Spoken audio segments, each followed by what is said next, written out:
Today is a big day for me. Something came in the mail the other day, an item that's been in the long coming. And this little box here has the physical copies of my book, Toby Learns to Swim. I haven't seen this book myself. I've seen the cover, I've also seen the layout electronically, but not the physical book.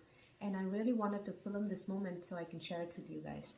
So many of you may not know that this book has been in the making. So I had this story, and one day I decided to write it down and have my amazing book baby delivered.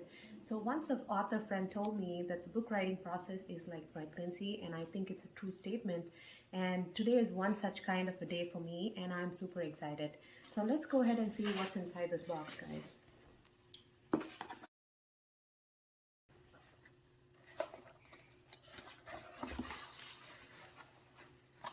So this is it guys. So here's my book, Toby Learns to Swim. It's fantastic. It's just like the way I want it. It's paperback and it's even got the new book smell. Look at that. Oh, I love it.